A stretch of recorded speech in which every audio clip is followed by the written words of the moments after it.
There is a lot to be excited about when it comes to Assassin's Creed Origins. It's the first entry in a long time, I think since the first game that's being built from scratch with a lot of time on the developer's hands. Origins has now been in development for about 4 years by the same guys who made Black Flag, a game that launched 4 years ago back in 2013. They've been working on this game ever since, and from the looks of it, they got a lot done in that time. The setting of Egypt looks well realized, compelling, and like a sight to behold. Combat has been completely redone and actually looks like it might have some depth to it, if a bit clunky at times. The game has a bunch of brand new RPG elements in the mix. Mission structure and assassinations seem to offer a lot more freedom, allowing players to strike at any moment throughout their target's dynamic in-game schedules within the open world, and more. Whether this all culminates to a cohesive, polished final product remains to be seen. There are aspects of this game that do worry me, but I'm rooting for it. I want Origins to be a glorious return for the franchise. Now, one glaring aspect of this game that I found immensely distracting and worrisome is the awful lip sync and lackluster facial animation. A lot of people began noticing how bad they looked in a recent IGN First video featuring 18 minutes of gameplay footage for Assassin's Creed Origins. Over 4 of those 18 minutes showcase in-game cutscenes, and it doesn't take a keen eye to see that there is something off about them. So in this video, I'd like to take a look at and analyze these scenes to convey what I mean. I'd like to begin by showing you the gameplay video's first in-game cutscene uninterrupted from beginning to end. Check it out. So we've shortened this one. Perfect. Wake up. Wake up. Wake up. At luck you're all right. Here, stand up. Damn, I thought you were lying on it. Lying on what? What happened? My notes. I'm a geographer. Cortesius, nice to meet you. Looks like we were attacked. They emptied my pockets. Took my notes too. You might want to check your pouch. You too? I should have known better than to travel the desert on my own. I'm going to find those thieves. They ought to pray to all their gods that my notes are undamaged. We're lucky enough to be alive. What do you remember? Remember, I was clubbed in the head. I only recall the sound of a horse galloping away. There might be tracks. Stay here. So yeah, I hope I'm not the only one who can see that there is a lot that's off about this scene. Right off the bat, less than 10 seconds in, we can already see our first problem. Notice how when Cortesio says, "wake up," the audio comes in half a second after the mouth animation. Wake up.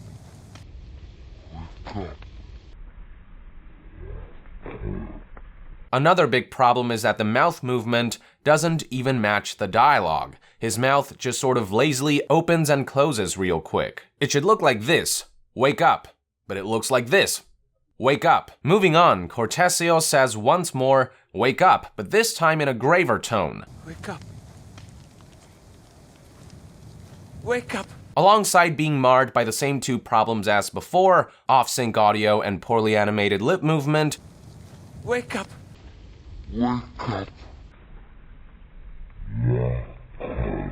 There is now a third problem. Despite the change in tone and diction, there is zero change in his facial expression. You can hear how the first "wake up" is said somewhat apprehensively, Wake up. while the second one is more forceful and concerned. Wake up. Where there should be minor adjustments in his facial nuances to compensate for this shift, instead, the character's facial expression remains completely static. Wake up. Wake up. The end result is that not even 15 seconds into the scene, Cortesio's already looks robotic. As the scene continues, the character briefly inhales with relief as he sees Bayek coming to. But once again, there is no accurate mouth movement or facial expression to go in tandem.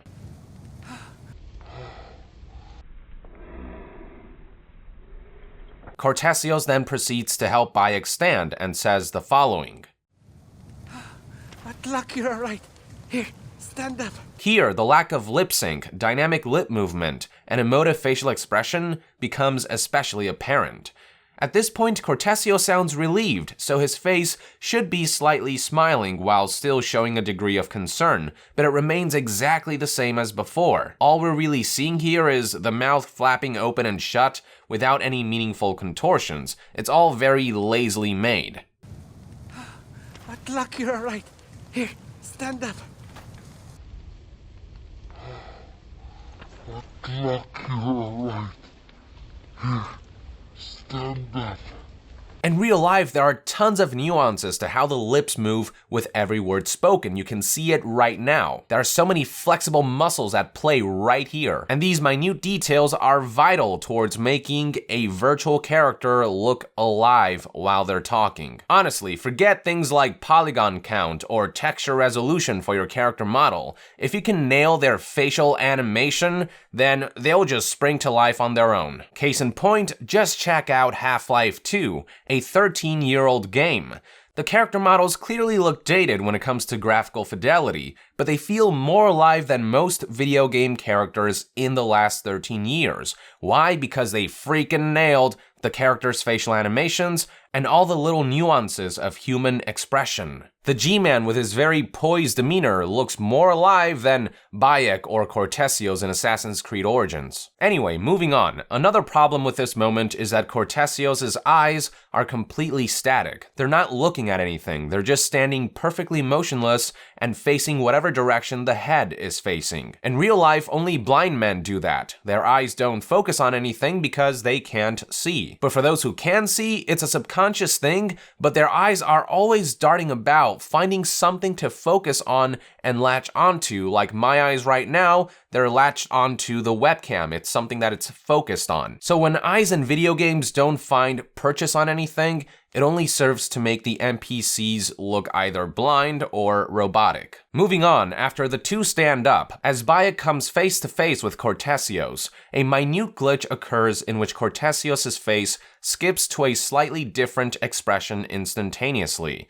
Some may say it's not a big deal, but I say that the devil's in the details, and minor glitches like these evoke the sense that the game lacks full polish.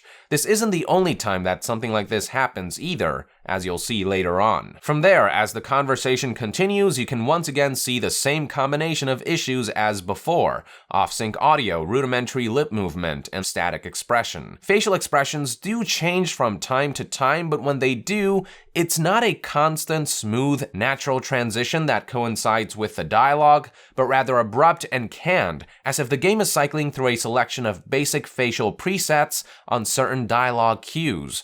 One particular moment that stands out in this scene is when Cortesios starts talking about how the thieves emptied his pockets and took his notes. They emptied my pockets. Took my notes too. The way the dialogue is spoken makes him sound pretty pissed, but his facial expression does little to indicate this, remaining in a neutral, casual state. Took my notes too.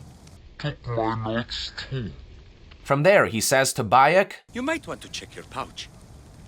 You too? This part of the conversation is especially awkward. Cortesios goes from being angry about his stolen notes They emptied my pockets. Took my notes too. to perkily telling Bayek to check his pouch, You might want to check your pouch.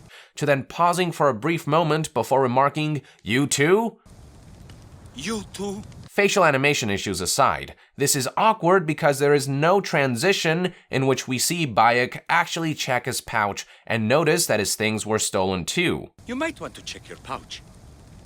You too? Cortesios kind of reacts to Bayek before Bayek himself had time to react. Which brings us to another problem. Not only are things like facial animations often static, but something about the general direction and construction of these scenes is very basic, bland, and somewhat artificial. From there, as Cortesios keeps talking, another weird moment is when his eyes shift towards Bayek's left and stay there, as if looking beyond Bayek and focused on something behind him rather than at him, and this is all happening mid-conversation, creating a tangible disconnect. Then, as Cortesios starts talking about how he's going to find those thieves and make them pay, there's another abrupt change in facial expression, once again as if a preset had been activated. It's very Bethesda-esque in that regard. Due to the sheer number of NPCs in games like Oblivion, Skyrim, and Fallout 4, they don't rely on handcrafted facial expressions. Instead, they rely on facial expression presets and templates that can be activated, applied, and used on a universal basis to all of the game's virtual characters. It's great to churn out a bunch of NPCs, but not great for dynamic cutscenes like the ones in Assassin's Creed Origins, or if you're aiming for realism. That's because in real life, we don't have facial presets. We don't go from a default face to then talking like this when we're happy, but then talking like this when we're angry or sad. Instead, the human face is a constantly evolving thing with near infinite possibilities when it comes to what they can express. And you can see all that happening right now in the way my eyebrows are moving and my eyes are furrowing, or just in the way my mouth is moving, or it's just everything about it is constantly shifting. There's a vast spectrum of emotions in smiles, frowns, grimaces, and in every facial expression. There are smiles that can express sadness and frowns that can express happiness. And expressing these little details in emotional expression comes down to the little nuances in the faces. It comes down to knowing that in each moment in time, the face expresses something slightly new and different from anything before. And it's this vast spectrum of expression that, much like the 6-year-old Skyrim, Assassin's Creed Origins seems to lack based on this IGN footage. This can be further highlighted here, where the anger in Cortesios' voice escalates, but his facial expression remains static in this one angry face preset. I'm going to find those thieves.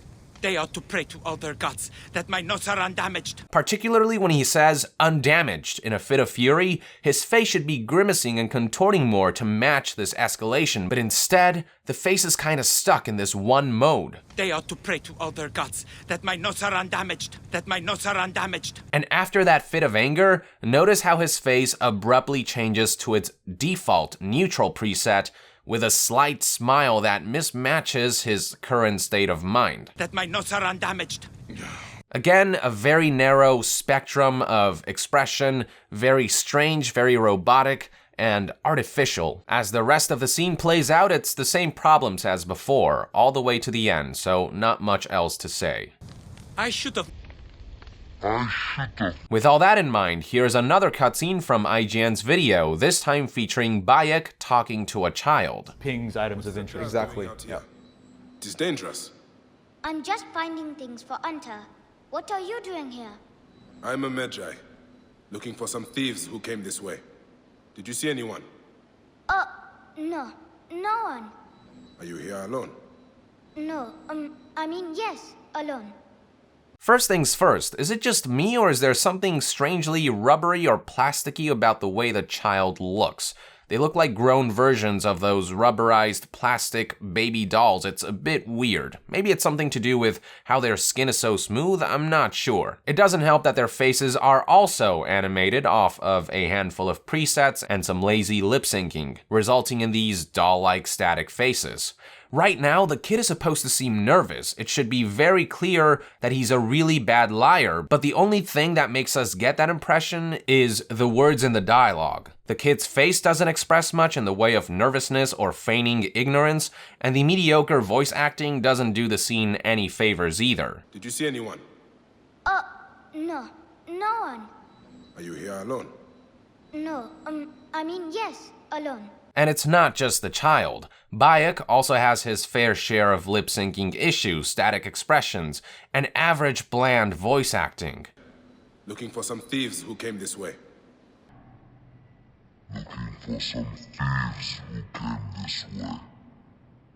Next up is another in-game cutscene in which Bayek talks to another child. Check it out. Such a nice improvement. It is odd for a child to be playing here, no?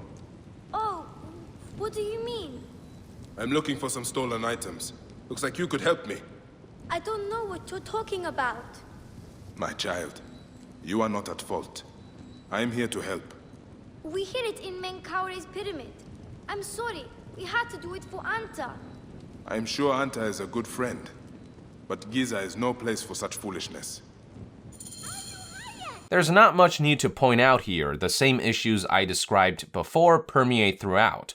Bad lip syncing, bad lip movements, static faces, mediocre to average, bland voice acting, and a general sense of awkwardness in the scene's direction. We do see, however, yet another sign that the game is still lacking full polish as Bayek's body animation freaks out for a second. That's it for this scene. Moving on, here is the next scene, which starts out dynamic but still has its fair share of issues. Check it out.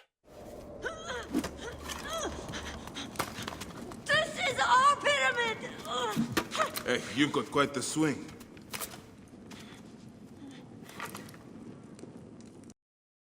Just how many of you are there? Only my brother, sister, and I. Don't harm them. I'm the one responsible. I want the note you stole from the Greek geographer you knocked out. We've given everything to the bandits from the hills west of the Hemon tombs. They have Anta too, and won't give her back unless we steal for them. Who is Anta? Our protector. We were going back to Memphis when they took her. If we don't do as they say, they will kill her. Bandits who profit from children. Nekatiadets. Get your siblings and stay out of sight. You have my word. I will return Anta to you. So starting out, there's a lot of well-animated body animation going on, which is great, but the lip syncing and facial animations still leave a lot to be desired. The first problem I immediately noticed was the kid's face as he swings the stick at Bayek. His mouth is somewhat ajar, but look at this blank stare. It carries through every frame of the swing. Swinging a big stick like this doesn't come effortlessly to a young child like this. There should be a grimace on his face, expressing physical exertion, but there isn't. It's a substantial absence that, while subtle, sucks the life out of the character in this moment. The kid then proceeds to struggle against Bayek and yells, "This is our pyramid." But again, where there should be a grimace is a static, neutral, blank stare. Even worse is the lip syncing here. As he says the words, "This is our pyramid," all the kid's mouth does is open and close twice. This is our pyramid! It should look like this. "This is our pyramid." But it looks like this. "This is our pyramid." It looks ridiculous. Fortunately, at least the voice performance of this one line did manage to sell the kid's frustration and struggle. This is our pyramid! From there, the scene transitions into a more static cutscene format, once again plagued by poor lip syncing and static, neutral, preset faces. Not much else to say here. Now, this next scene is very similar to the previous ones, so I'm not going to show it in its entirety, but suffice to say, same problems. But this was our fault. This scene also provides a clearer look at Bayek's face as he speaks some dialogue, and it's worth pointing out how static his face is when he says lines like, Horseman, and I will take care of this horseman. You should leave. Now. When he says horseman, maybe his eyebrow should have furrowed or raised a bit to express the slight confusion and alertness in the dialogue. So instead of horseman, maybe more of a horseman or horseman? When he says the other line, "I will take care of this horseman, you should leave now," he goes from determined, I will take care of this horseman, to concerned, you should leave. to commanding. Now. So instead of just, "I will take care of this horseman, you should leave now," maybe more of a, "I will take care of this horseman, you should leave now." I'm not saying that these are the exact expressions that should be used. I'm just trying to make the point that subtle expressions like these do go a long way in adding context and emotion to dialogue. Alright, last but not least, here is the final cutscene from IGN's footage. First, check out what it looks like in its entirety. People can expect, and we have hundreds of quests like this. My notes. Jesus, I can't believe it. I owe you my life.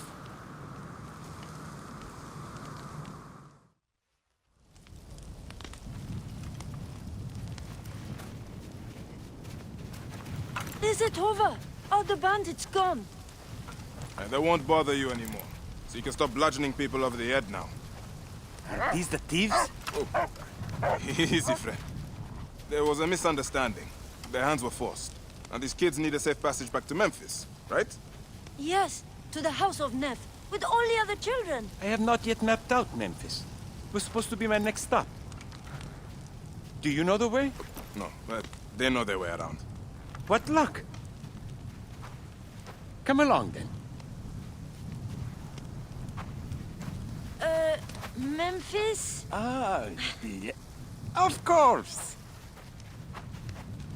Thank you.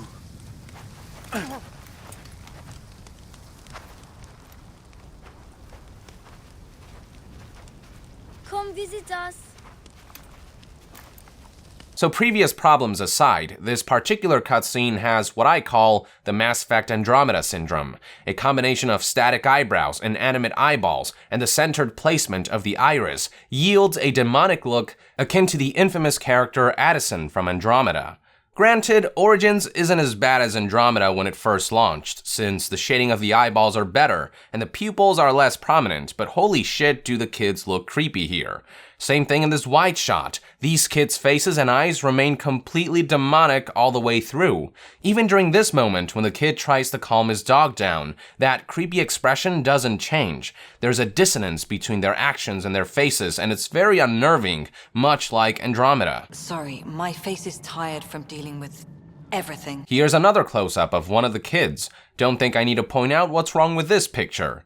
Shifting the focus away from the kids, here's a bit of a funny bit. When Cortesios asks Bayek, "Do you know the way?" Notice how his mouth animation gets stuck as he says the word way. Do you know the way? Do you know the way? Do you know the way? Bayek then replies with, "No, they know their way around," which is then followed by this uncharacteristically big-ass smile. Once again, it feels as though a preset was activated, and there is no subtlety in the transition from one facial expression to another. This game also doesn't seem to have a very wide spectrum for the various facial expressions. There only seems to be a one-size-fit-all smile, a one-size-fit-all frown, a one-size-fit-all grimace, so on and so forth, rather than varying degrees of each, thereby limiting characters' range of expression. In the next shot, we see Cortesios getting the demonized briefly before the kids point him to the right direction. Then, here we see the kid showing the same problem that Bayek did not so long ago, abrupt, extreme facial expressions with a very small range and spectrum.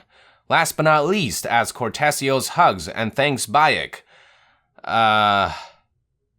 Yeah, I have no words for this one. Thus, with a big smile, Cortesios parts ways with Bayek, marking the end of the cutscenes found in IGN's exclusive 18 minutes gameplay video. I know some will very quickly start arguing that I'm being nitpicky or that I'm looking for flaws, but the fact of the matter is that these issues weren't that difficult to find. Sure, individually they aren't that big of a deal, but combined with these lip sync and facial animation issues permeating throughout every cutscene in this footage, it's hard not to get a little nervous about the final results. Granted, the version of the game that was shown in IGN's video is a work in progress, but keep in mind there's only 2 months left until this game launches. There's only so much you can touch up in 2 months worth of time. For Ubisoft, this is probably crunch time as they finalize what they can before they start focusing on distribution. I will say this though, I don't think that lackluster lip sync and facial animation will be as make or break for Origins as it was for something like Andromeda. The core of Mass Effect has always been about story, characters, and moment-to-moment interactions,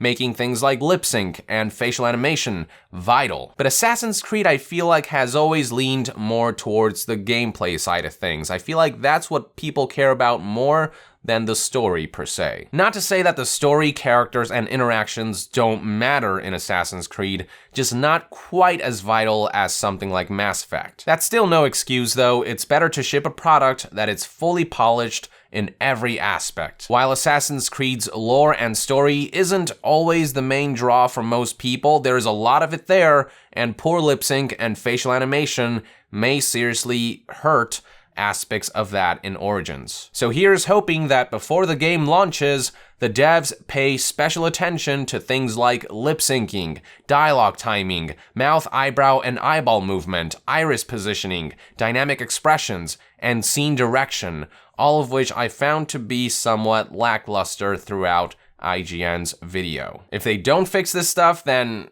Origins gameplay better be freaking amazing to a point where we might be able to overlook some of these flaws. Ideally though, we want a game that's polished in every aspect. Leave no stone unturned. With that, I would like to end this analysis and discussion video. Thank you for tuning in. I hope you found this video useful, and if you enjoy my content, I hope you'll consider supporting me on Patreon to help our community remain independent from third-party sponsorship and corporate interference. And to be further updated on all things gaming news, reviews, and discussions, stay tuned right here on Yong Yeah. I'll see you guys next time. Yong out!